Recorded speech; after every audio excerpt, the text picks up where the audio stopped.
विशाल नेपाल का एकीकरण और पृथ्वी नारायण शाह की अंतिम संदेश। मेरा साना दुखले अर्जिया को मुलुक होइन यो चार बरण 36 जात सबको साझा फूलबारी हो सबलय अपना भया। अनुवाद। यह मेरे तुच्छ प्रयासों से हासिल किया गया राष्ट्र नहीं है। यह सभी 4 मुख्य जातियों और 36 उपजातियों का बगीचा है और सभी को इसके बारे में पता होना चाहिए। पृथ्वी नारायण शाह, जन्म 1723, मृत्यु 1775, नेपाल के गोरखा रियासत के शाह परिवार के सदस्य थे। 25 चैत्र को नरभूपाल शाह की मृत्यु के बाद वे गोरखा के राजा बने। गोरखा साम्राज्य की गद्दी पर बैठने के तुरंत बाद शाह ने कई महीनों तक भक्तपुर के शाही घराने में छल से अपना रास्ता बनाया। वह घाटी की उपजाऊ कृषि भूमि और काठमांडू घाटी के रणनीतिक बिंदु को तिब्बत और भारत दोनों के साथ व्यापार के विस्तार के लिए पारगमन बिंदु के रूप में चाहता था। फिर उसने घाटी पर विजय की योजना बनाई। इस उद्देश्य से उसने सबसे पहले नुवाकोट पर कब्जा करने का फैसला किया, जो एक रणनीतिक बिंदु के रूप में कांतिपुर राज्य का हिस्सा था। उसने यह भी भविष्यवाणी की कि नुवाकोट पर कब्जा करने से उसके गोरखा राष्ट्र की स्थिति काफी मजबूत हो जाएगी और काठमांडू घाटी पर कब्जा करने वाले राज्य कमजोर हो जाएंगे। नुवाकोट का रणनीतिक महत्व था क्योंकि वहां पहले से ही एक किला था और यह घाटी और तिब्बत को जोड़ने वाला बना हुआ था। नुवाकोट पृथ्वी नारायण बहुत महत्वाकांक्षी राजा थे। गोरखाओं पर आक्रमण के साथ साथ वे गोरखा सैनिकों से अपनी रक्षा करना चाहते थे। इसीलिए उन्होंने छोटे छोटे राज्यों को एक देश में एकीकृत करना शुरू कर दिया। राजा बनने के 1 साल बाद 1744 ई में उन्होंने नुवाकोट पर हमला किया, लेकिन गोरखा सेना के पास पर्याप्त उपकरण न होने के कारण उन्हें पीछे हटना पड़ा। इसके अलावा गोरखा महल के 2 महत्वपूर्ण योद्धा कुलो पांडे और बसनेत के बीच हितों के टकराव ने घरेलू राजनीतिक तनाव को बढ़ा दिया। शाह ने तब कालू पांडे को अपने राज्य का मूल काजी प्रधानमंत्री के बराबर बनाया और इस तरह अपनी घरेलू राजनीतिक स्थिति को मजबूत किया। लगभग 1 साल बाद 2 अक्टूबर 1744 को उन्होंने नुवाकोट पर फिर से हमला किया और जीत हासिल की। इस तरह अपने गोरखा राज्य की सीमाओं का विस्तार किया। काजी कालू पांडे एक बुद्धिमान, बहादुर और दूरदर्शी राजनेता थे। राजा को उन पर बहुत भरोसा था। कालू पांडे ने ही राजा को पड़ोसी राज्यों के साथ शांति और मित्रता बनाए रखने की सलाह दी थी। उन्हें डर था कि जब राजा अपने आक्रमण अभियान पर बाहर होंगे तो पड़ोसी राजा गोरखा पर हमला कर सकते हैं। इसलिए पृथ्वी ने कालू पांडे को लमझुंग के राजा से बातचीत करने के लिए भेजा। कालू पांडे ने छेपे नदी के बेसिन में लमझुन के राजा के साथ सौहार्दपूर्ण बातचीत की। कालू पांडे की कूटनीति ने 2 पारंपरिक दुश्मनों गोरखा और लामजंग के बीच गठबंधन बनाने में सफलता पाई। उसके बाद गोरखा ने कास्की, तनहुन और पाल्पा के साथ गठबंधन किया। नुवाकोट की विजय गोरखा अब चारों ओर से सुरक्षित हो गया था। पृथ्वी नारायण शाह और कालू पांडे दोनों ने सोचा कि नुवाकोट पर आक्रमण करने का यह सही समय है। स्वयं पृथ्वी नारायण के नेतृत्व में गोरखा सैनिकों ने 26 सितंबर 1744 ई को नुवाकोट पर 3 ओर से आक्रमण किया। कालू पांडे के नेतृत्व में एक सेना गेरखू के रास्ते उत्तर से पहाड़ी पर चढ़ी। दूसरी सेना कीर्ति महोदम शाह के नेतृत्व में धर्मपानी मार्ग से आगे बढ़ी। स्वयं पृथ्वी नारायण के नेतृत्व में एक तीसरी सेना ने सामने से आक्रमण किया। नुवाकोट सेना का सेनापति शंकरमणि राणा युद्ध के मैदान में मारा गया और उसकी सेना बेलकोट भाग गई। इस प्रकार नुवाकोट पृथ्वी नारायण शाह के हाथों में चला गया। तब पृथ्वी ने बेलकोट पर आक्रमण किया। कालू पांडे जल्दबाजी के पक्ष में नहीं थे, लेकिन नुवाकोट पर विजय से उत्साहित पृथ्वी ने वीरतापूर्वक बेलकोट पर आक्रमण किया। इस युद्ध में गोरखा सैनिकों को भारी क्षति हुई। अंत में गोरखा सैनिकों ने बालकोट पर विजय प्राप्त की। जयंत राणा, जो नरभूपाल शाह के शासनकाल के दौरान गोरखा सेना के कमांडर थे, बेलकोट में स्थापित मल्ल सैनिकों के कमांडर थे। ऐसा कहा जाता है कि पृथ्वी नारायण ने अपने सैनिकों को जयंत राणा के जीवित शरीर की खाल उतारने का आदेश दिया था। कहा जाता है कि गोरखा के विश्वासघाती का हश्र दिखाने के लिए उसने जयंत राणा के साथ ऐसा व्यवहार किया था। नुवाकोट की विजय के बाद पृथ्वी नारायण शाह ने घाटी के आसपास के सभी क्षेत्रों को नियंत्रित करना शुरू कर दिया। उन्होंने नड्डुम, महादेव, पोखरी, दहाचौक, इप्पा, माल्टा, सिरान चौक आदि पर कब्जा कर लिया। उन्होंने काठमांडू घाटी पर आर्थिक नाकाबंदी लगाने की योजना बनाई। तनहु का विलय योगी आर्हिया से मुलाकात एक आर्षि की कहानी है जो बनारस से गोरखा आए थे। पृथ्वी नारायण शाह ने उनका स्वागत किया और उनकी अच्छी तरह से देखभाल की। आर्षि राजा से प्रसन्न हुए और उन्हें वरदान मांगने के लिए कहा। राजा ने नेपाल का पूरा राज्य मांग लिया। आर्षि ने कहा, यह तब दिया जाएगा जब आप बनारस में मुझसे मिलेंगे। कुछ समय बाद पृथ्वी नारायण शाह बनारस गया और आर्षि से मिला। आर्षि फिर से राजा से प्रसन्न हुए और कहा, आपकी इच्छा पूरी होगी, मैं आपको नेपाल का पूरा राज्य देता हूँ। जब पृथ्वी ने आर्षि से गुरु भेंटी के रूप में अपने प्रस्ताव के बदले में कुछ लेने का आग्रह किया तो गाथा में कहा गया, जब आप पूरे नेपाल के राजा बन गए हैं तो आपको गोसाइंथान के तीर्थ यात्रियों के लिए आवश्यक सुविधाएं प्रदान करनी होंगी।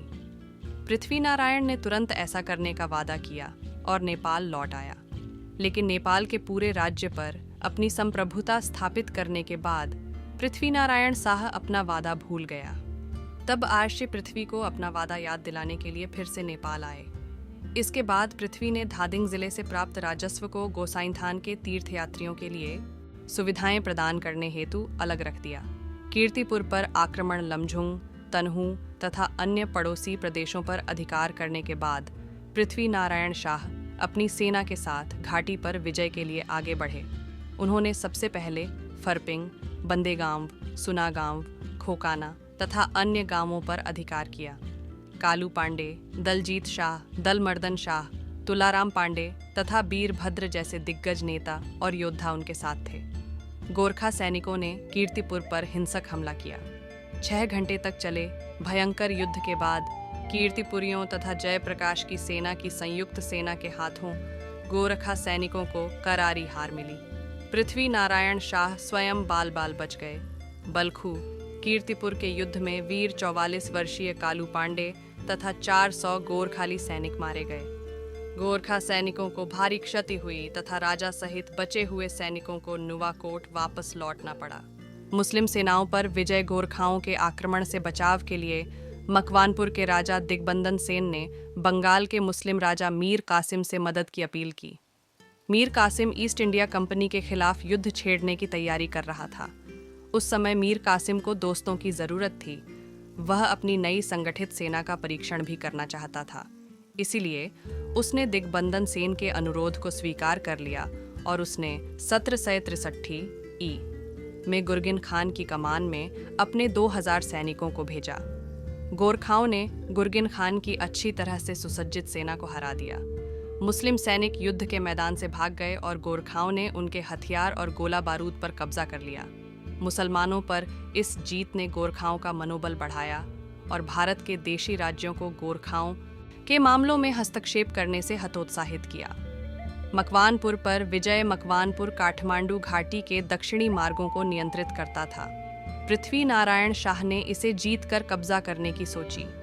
गोरखाओं की बढ़ती ताकत के कारण मकवानपुर भयभीत था और मकवानपुर के राजा ने गोरखाओं को अपने अधीन करने के लिए जयप्रकाश मल्ल के साथ गठबंधन करने की योजना बनाई थी।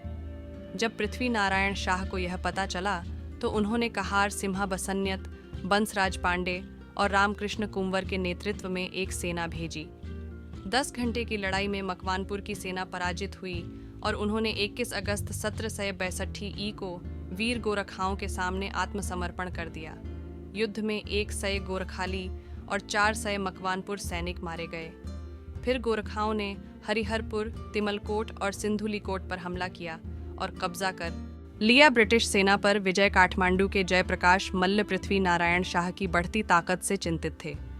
उन्होंने गोरखा आक्रमण से अपने राज्य की रक्षा के लिए ईस्ट इंडिया कंपनी से मदद मांगी, ठीक उसी तरह जैसे मकवानपुर के राजा ने मीर कासिम से अपील की थी। ईस्ट इंडिया कंपनी ने 1767 में जनरल किनलोच की कमान में 2400 सैनिक भेजे, जिन्होंने सिंधुली के रास्ते नेपाल में घुसने की कोशिश की। बियरभद्र थापा और काजी बंसाराज पांडे के नेतृत्व में 120 गोरखा सैनिकों ने सिंधुली के ऊपर की पहाड़ियों में उन पर हमला किया। ब्रिटिश सैनिक पहाड़ी युद्ध की तकनीक या गोरखाओं की बहादुरी से वाकिफ नहीं थे। वे गोरखाओं से नहीं लड़ सके और युद्ध के मैदान से भाग गए। इस बार भी गोरखाओं ने गोला बारूद और तोपों का एक बड़ा भंडार अपने कब्जे में ले लिया, जिसका इस्तेमाल उन्होंने भविष्य के युद्धों में किया। कीर्तिपुर। कालू पांडे ने काठमांडू घाटी की नाकाबंदी करने की रणनीति अपनाई और उसके बाद घाटी के आसपास की बस्तियों और रणनीतिक स्थानों पर कब्जा कर लिया। अगले 2 वर्षों में 1745-46 के दौरान उन्होंने महादेव पोखरी, फरपिंग, चितलांग, धर्मस्थली, नालद्रुम, सिरनचौक और शिवपुरी पर कब्जा कर लिया। फिर उन्होंने अपना ध्यान कीर्तिपुर और मकवानपुर पर केंद्रित किया। ये 2 महल रणनीतिक सैन्य लक्ष्य भी थे। कीर्तिपुर एक ऊंचे स्थान पर था और चारों ओर दीवारों और जंगलों से घिरा एक किला था, जो घाटी में घुसपैठ करने के लिए एक आदर्श स्थान था। शाह ने सोचा कि अगर वह कीर्तिपुर पर कब्जा कर लेते हैं तो घाटी के बाकी हिस्सों पर कब्जा करना बहुत आसान हो जाएगा। 4 दिसंबर 1757 को उन्होंने कीर्तिपुर पर अपना पहला हमला किया। इस युद्ध में उन्होंने अपने मजबूत सेनापति कालू पांडे को खो दिया, जो गोरखा के लिए एक बहुत बड़ी क्षति थी।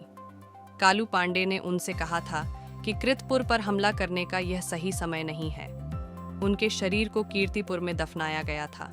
पृथ्वी नारायण शाह खुद युद्ध में लगभग मारे गए थे, परिणाम स्वरूप, और वह हार गई। ऐसा कहा जाता है कि अपनी पिछली 2 हारों का बदला लेने के लिए गोरखा सेना को अगस्त 1765 में फिर से पीछे हटना। 2 हार के बाद गोरखा सेना ने फिर से अपनी रणनीति बदली और फसल के मौसम में कीर्तिपुर को घेर लिया, जिससे गढ़ की घेराबंदी प्रभावी रूप से हो गई। गोरखा सेना ने पास के बालाजू किले पर भी कब्जा कर लिया। कई महीनों तक इस नाकेबंदी के बाद कीर्तिपुर के लोगों को पीने के लिए पानी भी नहीं मिल पाया और 17 मार्च 1766 को उन्हें गोरखा सेना के सामने आत्मसमर्पण करना पड़ा। इस बार गोरखा सेना ने बिना किसी लड़ाई के कीर्तिपुर पर कब्जा कर लिया। पृथ्वी नारायण शाह ने अपनी सेना से कीर्तिपुर के सभी लोगों की नाक और होंठ कटवा दिए। पृथ्वी नारायण शाह ने अपने एकीकरण अभियान को सफल बनाने के लिए विभिन्न राज्यों के साथ अच्छे संबंध बनाने के लिए बहुत प्रयास किए। अपने पिता के प्रतिनिधि के रूप में उन्होंने पुराने दुश्मन लमझुन के साथ एक समझौता किया। बाद में उन्होंने खुद कालू पांडे के प्रयासों से लमझुन के राजा के साथ एक संधि पर हस्ताक्षर किए। मल्ल राज्यों के साथ संबंध भी महत्वपूर्ण थे। पृथ्वी नारायण शाह ने कांतिपुर और भक्तपुर के साथ अलग अलग संधियां की, जो इस प्रकार हैं। दोनों राज्यों में प्रत्येक राज्य की मुद्रा का प्रचलन करना, तिब्बत के साथ संयुक्त व्यापार करना और आय को साझा करना, तिब्बत में राज्य प्रतिनिधि नियुक्त करने का अधिकार प्राप्त करना, कांतिपुर को तिब्बत के साथ व्यापार के लिए नुवाकोट के क्षेत्र का उपयोग करने की अनुमति दी गई। नेपाल के संयुक्त राज्य की स्थापना, काठमांडू घाटी पर विजय प्राप्त करने के बाद पृथ्वी नारायण शाह ने घाटी के दक्षिण में अन्य छोटे क्षेत्रों पर विजय प्राप्त की, ताकि उनके गोरखा राज्य के पास अन्य छोटे जागीरदारों को ब्रिटिश शासन के प्रभाव और नियंत्रण से दूर रखा जा सके। उत्तर से दक्षिण तक अपने राज्य के फैलने के बाद उन्होंने कांतिपुर को विस्तारित देश की राजधानी बनाया, जिसे गोरखा साम्राज्य के रूप में जाना जाता था। 1937 में राजा त्रिभुवन वीर विक्रम शाह ने इसका नाम बदलकर नेपाल साम्राज्य कर दिया। दोस्तों, आप विभिन्न देश का इतिहास में रुचि रखते हैं तो चैनल को जरूर सब्सक्राइब करके जाइएगा।